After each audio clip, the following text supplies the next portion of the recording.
Okay, welcome everybody. I think we're going to get started. So normally, like with stuff like this, I could see everybody, and I usually start by asking for folks to give me a thumbs up to make sure that they can see a slide, like one slide, which is the our ED&D title slide. So if somebody could be so kind as just like drop me a note in the chat, let me know that everything looks okay. Perfect. Thanks, Ashley. Appreciate it. Okay, I'm just gonna move. Thanks, Alicia. Appreciate it. Thanks, Chris. Okay, so I think I'm gonna close this. Okay. All right, so welcome. Today, my name is Ryan, and I work for a project called the Equity, Disproportionality, and Design Project, and we're a grant-funded project as part of the California statewide system of support. And today we're going to be talking about what our project is about, but also our new data tool and the related data analysis systems for preventing disproportionality. And in the chat, if you want to follow along, there is a link from Adrian to the presentation slides, and so you can grab those there. And of course, if you miss them or if folks come late, like you can always drop them in there again. So a little bit about our project. We're called Equity, Disproportionality, and Design, ED&D, and the mission of our project is to prevent disproportionality in schools so that all students can reach their full potential. And I'll be sharing about our awareness, action, and scale framework, and then we'll make that framework more concrete by introducing the latest addition to our services, which is the Equity Dispro Data System, or EDDIS.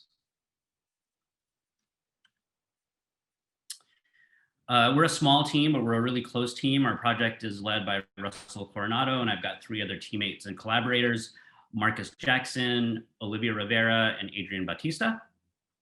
So that's us. And today, what I'd like to do is tell the story in 4 parts. So the first part is I want to share the basic idea of our project. And then the next part is we'll look at how our project turns those ideas into action. After that, we'll talk about our approach to collaboration, which is a big part of the way that we work. And then finally, we'll give the most concrete example yet of these ideas by introducing the EDDIS project. But first, let's start with the idea. When we talk about disproportionality in California, most of us go right to one of a few main metrics that the California Department of Ed measures. So first, who's identified for special education, discipline events like suspension and expulsion, the amount of time that students with disabilities spend in general ed is the third one. And there are others, but those are kind of the 3 that come to mind. And disproportionality, of course, happens when these outcomes are different for some racial subgroups compared to others. And so our team does think about these metrics a lot. But we also know that when we think of who's actually doing the change work, so like the teachers, the service providers, parents, and the community, we need to speak to a much wider audience. And so to do that, we organize our work using a framework.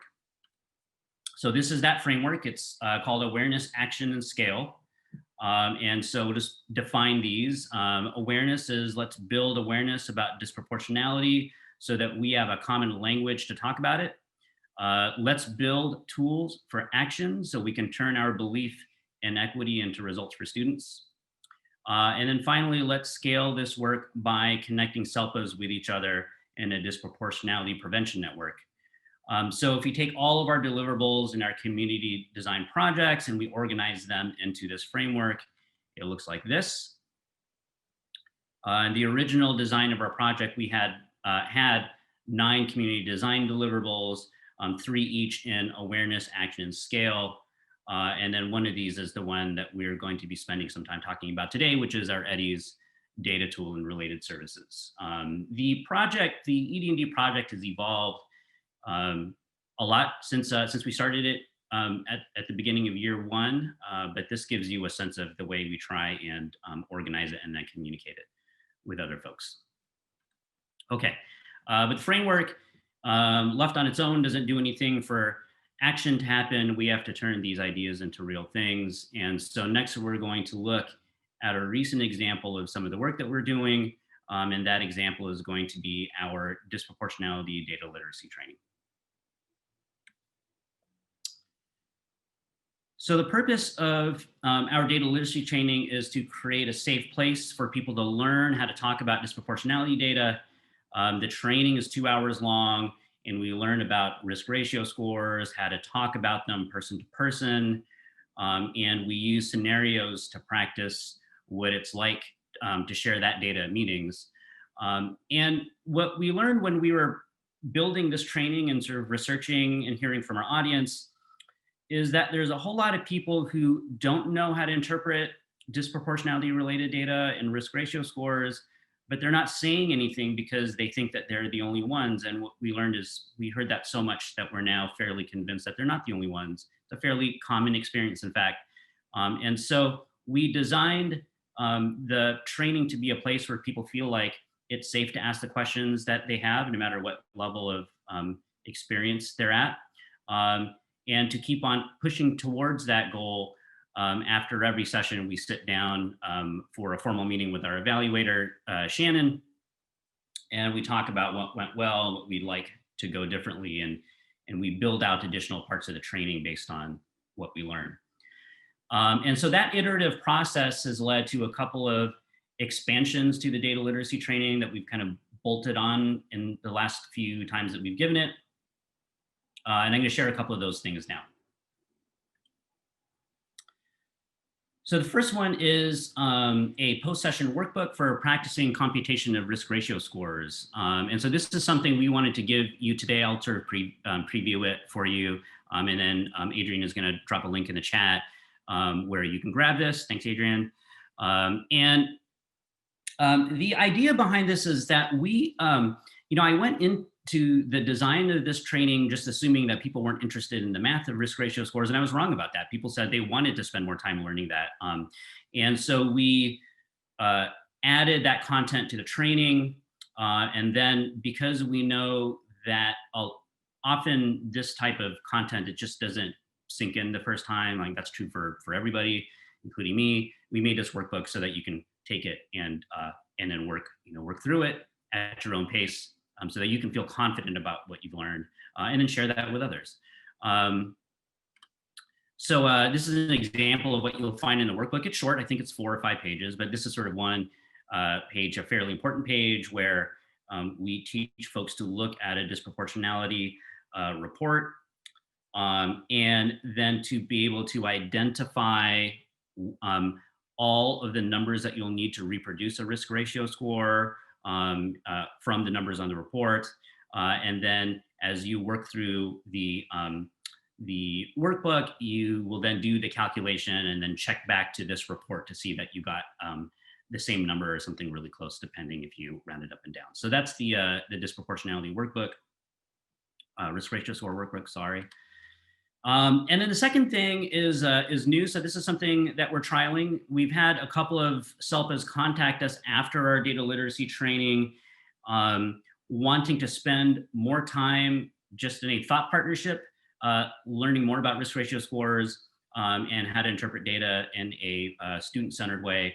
And we like this because we've learned that there are some things that happen outside of formal trainings that really assist in the learning. And one of those things just is building a relationship. And so, we've sat down a few times with folks and just kind of listened to their questions, worked through their computations. Sometimes folks want to figure out where they're going wrong in their hand calculation of a risk ratio score. Other times they want some clarity around what to do with this data and how to act on it. And so we are trying this new service that we're calling ED&D Data Connections, because it's all about building relationships around learning about data together. And we're trialing that now. It can be as structured or unstructured as you like. It really is built to be something that is customized to your SELPA's needs. So if that's something that y'all are interested in, Adrian's email is on this slide, and you can contact us and we can put something together for you. All right. So that's how our data literacy training and our related services are coming along. And I hope that by now you've noticed a theme in our work, which is that we like working with people. In fact, collaboration has become an essential part of how we do our work. And we especially like creating collaboration where it hasn't existed before. That's just genuinely an exciting thing for us. And we find it yields pretty interesting and innovative ideas. And all of this makes sense. I think intuitively we know that it's not going to happen for kids unless we start making connections where they didn't exist before. And so let's look at some of the ways that we're learning how to collaborate. So one thing we've learned is that if you want to collaborate, you've got to find something to collaborate around. You can't just show up to a meeting and then expect things to happen. So we had an idea that we wanted to trial, which is to create a routine for activities and then build a network around each activity so that collaboration becomes then a part of that routine. I'm going to give 4 examples of that. The first is co-designing presentations. So all of our presentations, this one included, will have gone through a series of feedback, and in some cases, like with these folks, a co-design process where we will take sometimes a single slide, sometimes the whole presentation, and we'll sort of build it together. And so like these are folks who are kind of used to that process now, because we'll call them and we'll say like, hey, like, what do you think about, looking at this particular slide and sort of giving us your feedback. And as they give us their feedback, we're kind of working it out during that call, and that becomes like a co-design process. So that's one way. The second is what we think of as discovery, which is it's not always clear for us what a useful collaboration is for students with a particular group. So what we do is we set up regular meetings with that group once a month or once a quarter or something like that.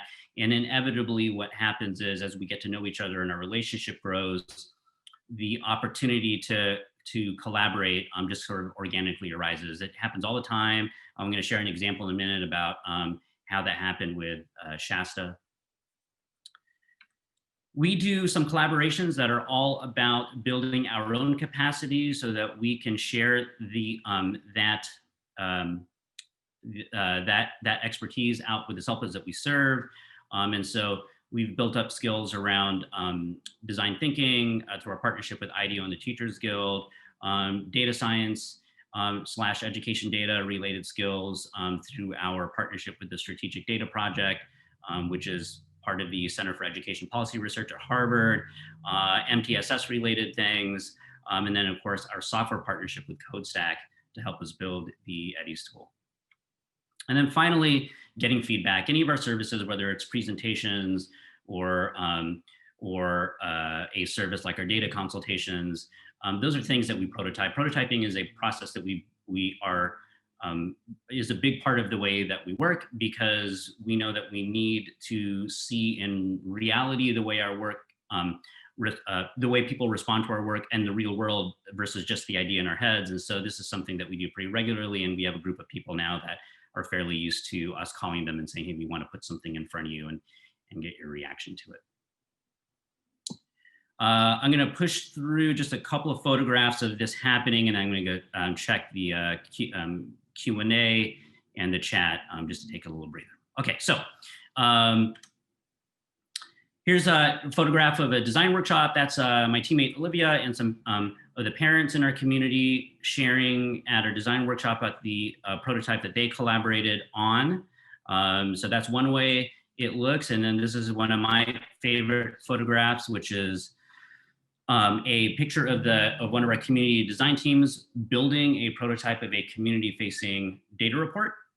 And so eventually, sooner rather than later, in most cases, we try to get the ideas out into the real world so that we can inspect it and see what's working about it and what's not, and then improve it. Okay, take a just breather here and let's have a look. I'm not seeing any questions or anything in the chat, so I'm going to keep on going here. But if you do have questions, please put them in the Q&A, or I've got my chat window open up too, so I'll keep an eye on that. All right, so we know that collaboration is important. We know that we need activities to collaborate around, but how do we get there, and what does it look like when we do get there?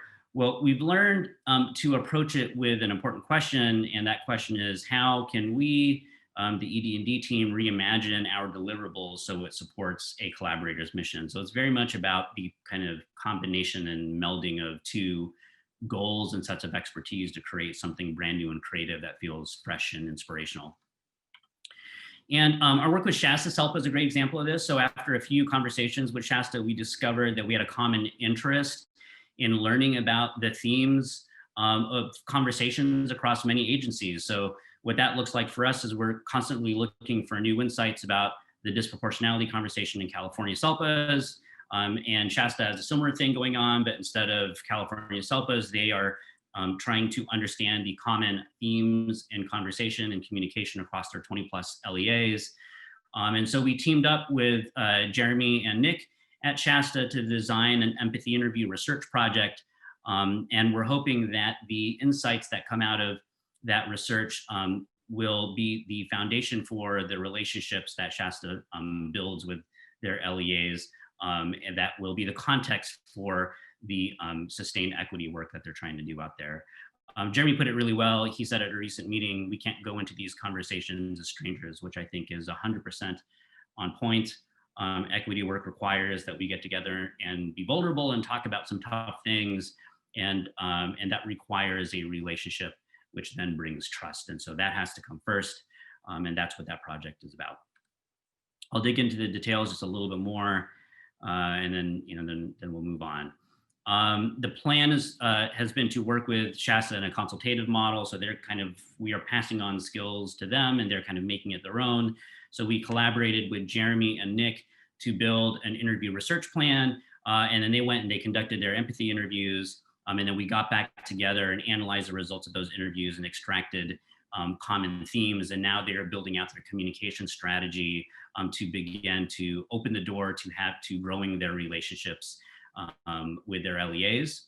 And then more recently, we've started a 4-week program with them to get familiar with our Eddies data tool, not only how to use it, but also what to do with that data, how to interpret it, and how to teach folks at their LEAs how to expand their data analysis skills. So we're on I think we're about to have week 4 in a couple of weeks for the data part of our partnership with them.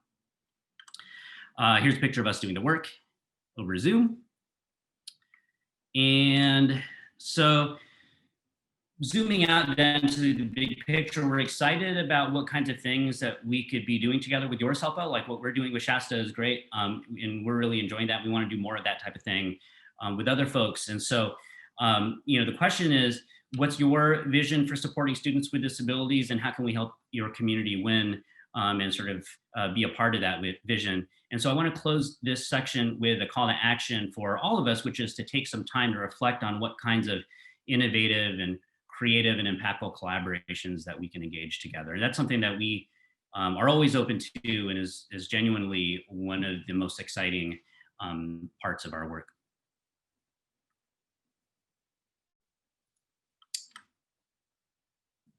Okay. Real quick. Perfect. Okay, so we talked about the idea of ED&D, how we've brought these ideas to life, and how collaboration can help us scale the reach and the creativity of our equity work. And so now we're going to turn to our most recent initiative, which is the Eddies project. So in special ed in general, we've had data for a really long time. As a system, we've been putting data out there for years. That in and of itself is not a new thing. But we do think that there's an opportunity to build relationships with you so that we can work together and reimagine what we actually do with that data. And so earlier we talked about this framework. It's a slide I showed near the start of our talk. This is our awareness, action, and scale framework. But what would it look like if we built a system of collaborative decision-making and action using this framework? And we think it could look something like this. So awareness, how might we use data to build a shared understanding about which communities in our systems aren't being heard? Action, how might we act on this data by sharing this information, building meaningful training experiences, and engaging our communities? And then finally, scale, how might we analyze Eddies data alongside other data sources like the data tool that is part of the improvement data center that the self-improvement leads have built. How do we put all of that stuff together to build a full analytic picture of our students that takes into account multiple sources of data instead of just one?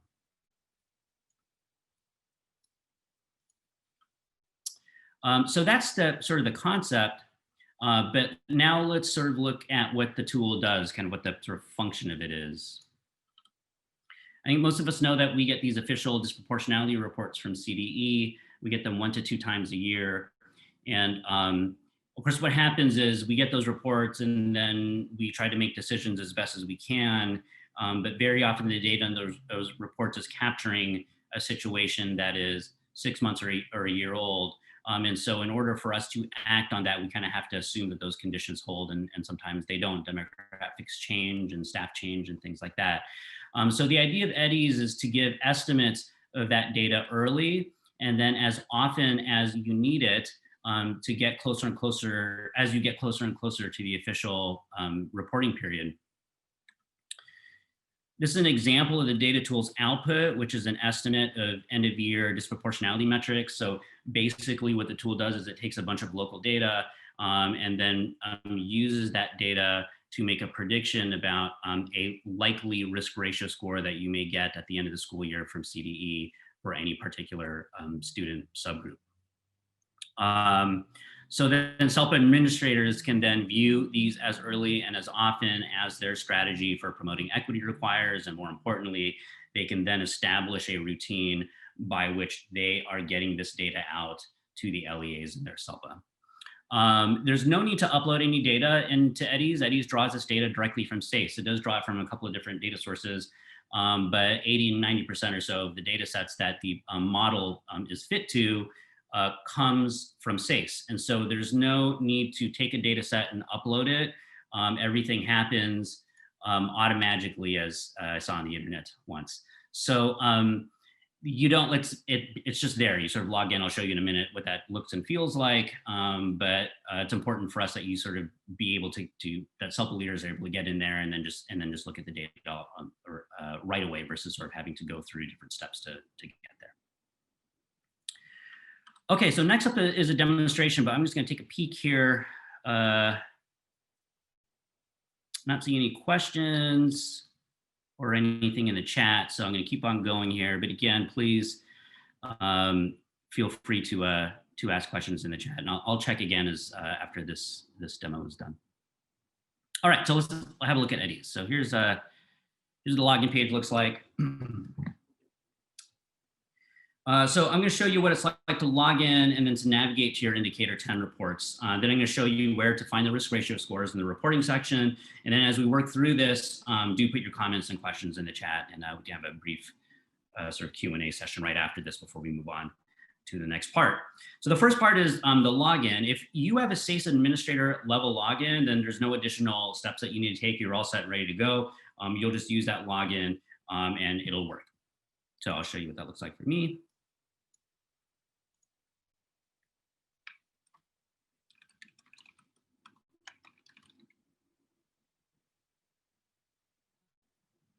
Okay.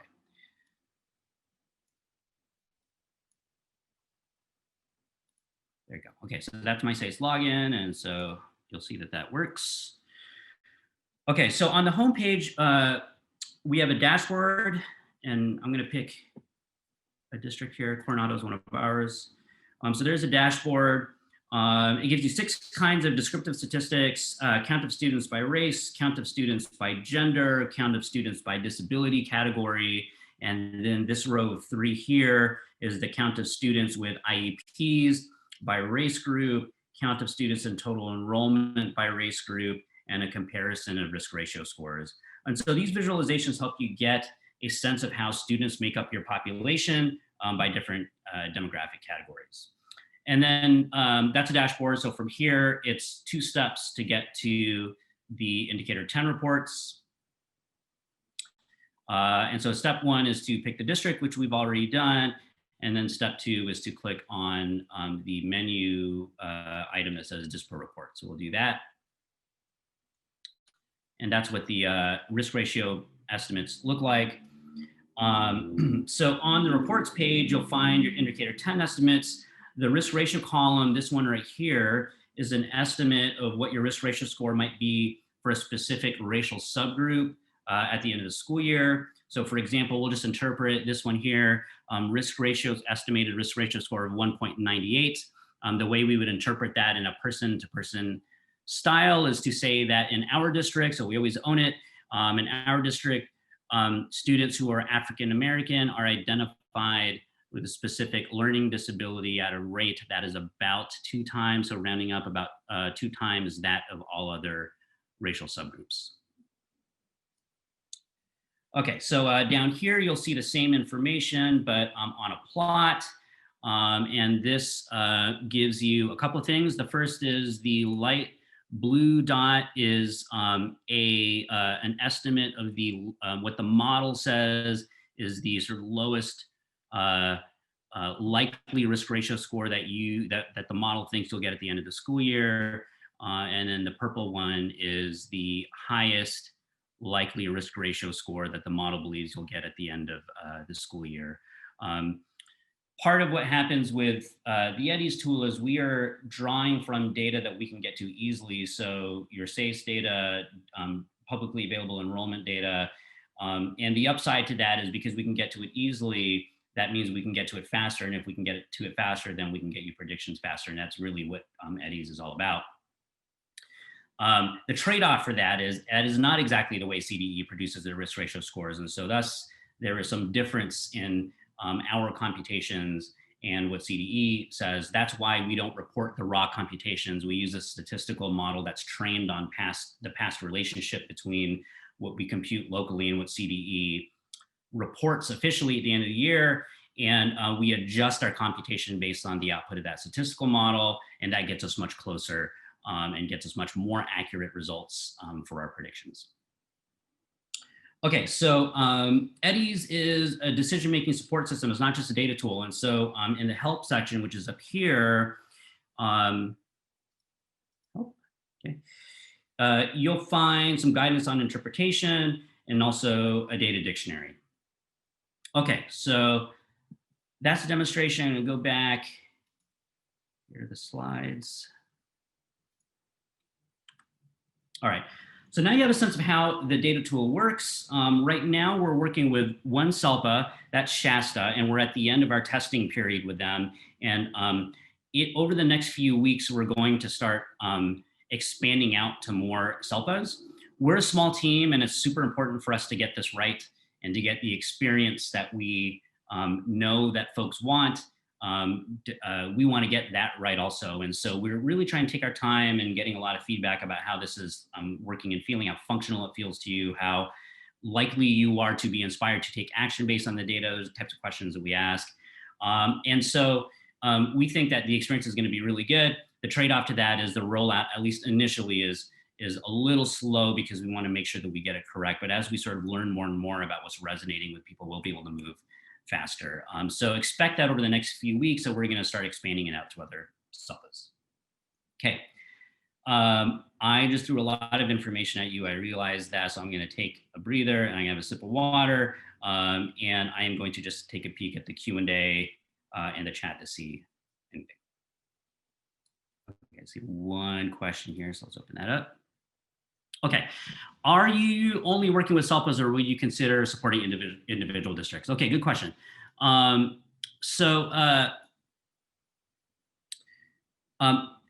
primary sort of mandate through our grant is to build capacities in SELPAs. So that's kind of that's our first level of contact. What we've learned is that through our SELPAs, we almost always do an initial contact there, but through our SELPAs, sometimes what will happen is the SELPAs will sort of connect us with particular LEAs, and then we'll have specific conversations with them. We as a team are pretty flexible. I think what we try to do is we make sure that, because our jobs is to make sure that the SELPAs get what they need, and then they can then pass on the skills to the districts. We always make sure that we kind of go through them first, but sometimes what will happen is that results in us having direct interaction with the districts. So I think as long as it goes through the SELPAs, that's very possible. I see another question here from Kelly. What does the program cost? This is grant funded through CDE, so it doesn't cost California SELPAs anything. Just time and effort, that's it, but no money. Yay, I know, I feel the same way. I love being able to answer the question that way. These are great. Any others? Give it a couple of seconds. I can have some water.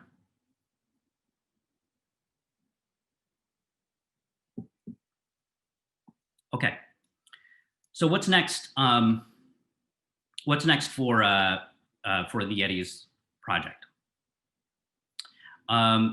So four things I'm going to just highlight. The first is that SACE has large coverage across California. Almost everybody's on SACE. But we also know that folks aren't on SACE. And so we want to make sure those folks are taken care of also if they want support from us. We're still trying to think carefully about how that works. And we've thought of a couple of different ideas. Maybe it's a thing where we have a data agreement and they share data with us. I have a local version of this model on my laptop that I use for our own LEAs, and it's often a couple of sort of steps ahead. The algorithm has just sort of gone through a couple of iterations because I've worked on it. That might be a possibility, but we're exploring that right now. So I think the main thing is just know that that's on our minds. And if you're interested in exploring that with us or helping us design that, if you are a SELPA who is not on SACE, then contact us and let us know. And we're all about experimentation and brainstorming and testing stuff out. Adrian, would you kindly please just drop my email in the chat? You can email me and let me know if you were not on SACE, if that's something that you are interested in doing. The second thing is, thank you, Adrian. The second thing is easier access directly from SACE. So one of the things that we want is for folks to get from SACE into Eddies quicker. So that's one thing that we're working on. The third, this is sort of the biggest thing for us, is more analytic supports for more indicators. We have been learning as much as we can about what the experience needs to be for indicator 10. And then we are going to be expanding out to the other indicators, indicator 5, and then discipline-related stuff also. And that'll be coming as we sort of iterate on the program, especially now that we've kind of learned the way to convert this sort of data into action and training and stuff like that. And then finally, under the hood improvements. So it's a predictive model. And so like all predictive models, we are constantly testing its accuracy and trying to get the best out of it, experimenting with different models and stuff. Those are things that we don't always talk about, but just, it's nice, I think, particularly for this crowd to know that that is something that's on our mind. We're always trying to make this as best as we can. All right, moving on. Now we're going to turn to other parts of the Eddies project. So that's the data tool, but it's more than that. Data tools are just that. They're data tools. They don't do anything on their own. And they certainly aren't good decisions on their own. But instead, what they are is a part of what Dr. Alex Bowers from Columbia University calls your decision-making support system. Y'all are the ones who make the decisions. You are the best, as an advisor of mine, Jared Knoll, says, y'all are the best predictive models. You have the experience and the intuition. All we're trying to do is give you more tools to be able to, number one, improve that intuition, number two, apply it in a way that's most meaningful for kids. But let me share a little bit more about what I mean by decision-making support system. So the data tool itself is it's purpose-built to be a part of a strategy for preventing disproportionality. So it has to do that. And like, if it doesn't do that, then we haven't done our jobs. If it does a bunch of other fancy things, but that doesn't help that main goal, then we seriously consider just not including stuff like that. But even then, like with a data tool that is good, it's still not enough for student-centered data use. Like, we think that there is more to that, including learning a routine for team-level collaboration, data literacy training, particularly in the context of disproportionality, and then having interpretation support from us, from our written materials, or just through our consultations. And we think that we have all that stuff together, student-centered data use gets really strong. But even that on its own is not enough to prevent disproportionality. From our point of view, we need other things. We need to be able to share that information with others and make it a thing that's just talked about regularly. And then we also need to get SELPAs connected to each other so that the network around preventing disproportionality gets bigger.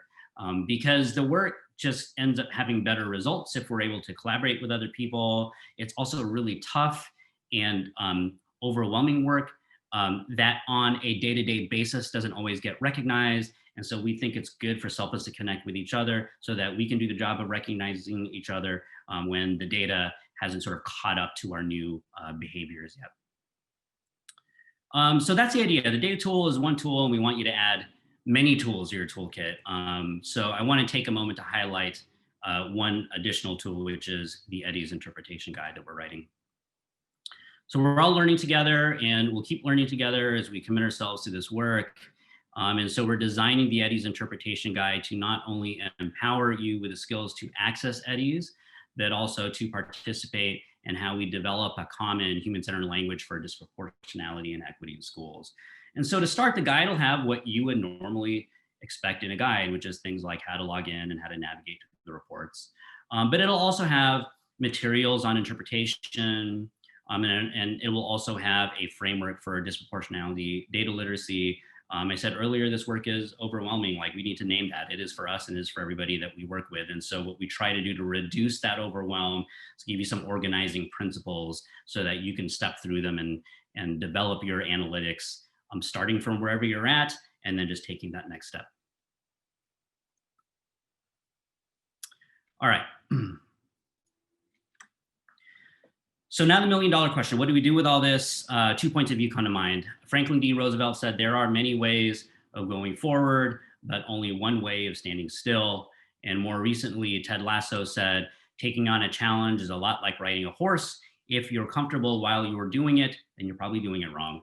So we challenge ourselves with the question, what can we do with other SELPAs that's necessarily uncomfortable because the stakes for kids are so high, but not so much that we're paralyzed into standing still. And I'll give you 2 examples that I want to share of how to take action. The first is to take our approach to data literacy and then just step through it. Number 1, understand how to interpret the data. Number 2, practice talking with each other, person to person. We have to be able to share this, because if we can share it, we can talk about it properly, then we can share it. And if we can share it, then we can build awareness. It's got to go through those steps. The third is to plan a routine so that you're sharing the Dispro data with an audience regularly, because we know if it's in front of people on a regular basis, then that normalizes that hard work, that's just a thing that we talk about. And then the final is, let's teach others how to share the information also. What does it look like in real life? Here's what we've been doing with our local LEAs. So we visit their directors meetings once a month, and we share indicator 10 reporting for each district. One thing that I like to do is I give a high level analysis based on data across all of our districts. So each district can see their own data, like we give them those reports. But they don't often have the time to be able to step back and look at data across a larger region. So we do analysis across the entire SELPA, and that's kind of our way to access some systems level thinking. And then we give them one practical thing to do with that information. And that leads us to the second sort of action-oriented thing that I wanted to share. Okay. Ooh, sun just came out really quick. Ooh, one moment, let me just. All right, okay, so this is our call to action kit, the ED&D call to action kit. And it includes Dispro data, everything that you need to do to show Dispro data regularly in your presentations and meetings, and promoting equity in that way. And we know that promoting equity is overwhelming. I've said that over and over again, but because it's true, we can often just sort of reduce that overwhelm by reminding people it could just start with building awareness. It can just start there. That's not all that needs to happen, but if you're looking for that next step, let's just talk about it. And so the data call to action kit is a do-it-yourself kit to build your own personalized information slide. Thanks, Adrian, for sharing it in the chat. And this is an example of what the slide could look like. It's got our logo and our sort of color palette on it, so the branding looks consistent, but we built it so y'all can just swap those things out, and it just looks like all the other materials that you put out there. And there are 3 kind of main messages in the presentation slide. The first is to own the data and explain it. So there's a statement of what the data says, right? So you would go into Eddy's, you'd find your risk ratio scores, you sort of make some decisions around, where you want to focus your sort of inquiry and intervention, and then you say what that data means in person-to-person language. The second is that you begin to reduce overwhelm for this work by saying, hey, let's think of this in 3 different ways. You're either going to build awareness about this, we're going to take action on what we know, or we're going to connect with other people, right? Those three things. If we're feeling overwhelmed, let's pick one of those things. And then the third is naming that it is overwhelming, but that it can start with building awareness. And then this becomes its own call to action to the people in your districts that are actually doing the change work. Adrian just put the link in the chat, but it's also here in the slides in case you need to reference it later. Okay, so I got two more things before we close up. One is a tough question that our team has been trying to tackle, but it's a super real question. And then the second is a video story. So first, let's talk about the question. Something that's been coming up for us a lot recently is this idea that the data that we have, in particular risk ratio scores, are not sensitive to the day-to-day behavior changes of a teacher or a service provider or a principal. And let me explain what I mean by that. If I am a teacher and I've gone to the ED&D data literacy training, and then I've gone to the ED&D MTSS training, for example, and I'm ready to double down to promote equity for our kids, and I want to start tomorrow, and I know that my school district is doing MTSS really well, I'm going to execute on that plan perfectly, and I go out and I do it. And then all the way across town at the end of the day, a SELPA director logs into Eddie's and looks at the risk ratio scores. I can almost guarantee you those risk ratio scores will not change. They will not have changed from the day before. And that does not mean that the folks who are doing the work aren't doing the work. It's just a function of the data. This is kind of an inherent problem of risk ratio scores, is that they are more sensitive to changes over time than they are in changes in a day, in a week, or in some cases, maybe even a month. So that leaves us with a fundamental dilemma, which is, how do we keep people going when they were doing the right work if the data can't show us that? And so that's a question we've been sort of exploring. We don't have a whole lot of great answers yet, but we do have one answer I think is a start, which is we have to be the ones, particularly if we're in a leadership role, we have to be the ones to support each other. We all need reminders that what we're doing matters. It helps us keep going. And when we, especially when we can't see our work reflected in the data yet, the data will catch up with all the good work that y'all are doing, but it's not instantaneous. So the call to action here from us is, when you see it, let folks know, look, I see the work that you're doing and I appreciate you. Let's keep this going. Like, people need that, they really do. I think at some point, maybe we will come up with a metric that's a little bit more sensitive over time, but until then, it's gonna have to come from us. And I think that's a very important message to send. Okay, right on time, that's all that I have, but in summary, good data use that promotes equity is not a data tool, it's a system to support your decision-making. It's not just a tool, it's a whole system. Number two, the Eddies project, that's the tool and the related services, will be rolling out to more and more SELPAs over the coming weeks. Number three, we're excited to find ways to discover collaborations with you that inspire us to take action to promote equity. And so I want to end by saying, we know that you've been working hard on this problem for years, and certainly long before ED&D was ever a thing. And we honor that, and we're humbled by it. And yet we know that even though the stories that come to the design table are different stories, we can all connect over a larger goal, which is supporting equity in our schools. And so to illustrate that story, I want to share a short video, and then we'll close with showing where you can reach us.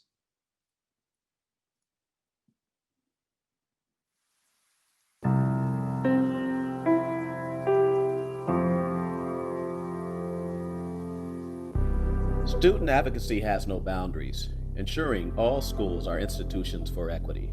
Who will speak up when a system is unfair? Ensuring our children have a safe place to learn. Students in school deserve the chance to reach their full academic and social potential.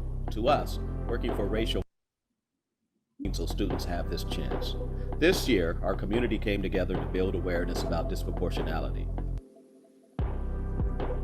I would define disproportionality as an under or overrepresentation of students in special education. In California, we have some areas where suspension rates for African American students or Hispanic students are in some cases double, triple, or quadruple the suspension rate for all other students. And every student should have equal access and an opportunity to have a very successful school experience, regardless of their race or gender or language.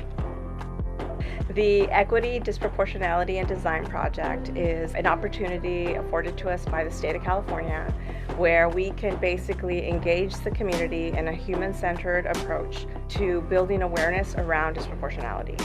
In our approach, we have parents, we have students, we have teachers, we have administrators, we have community members, we have different professionals that are involved in education as part of this process in building the work that we are going to be offering to our fellow SELPAs and our colleagues. I have been impressed with South County SELPA's approach and wanting to make sure that this problem isn't, just an issue for districts and educators, but opening that up to community, to parents. That's been something that I haven't really been a part of before. What I hope for kids is that they show up to school and at the very least it's the one place where they don't have to hide those things, and that they can feel like schools value and appreciate all of who they are, and in fact that those things become their contribution to the beauty of that school. And so I do that work imagining accomplishing that for children.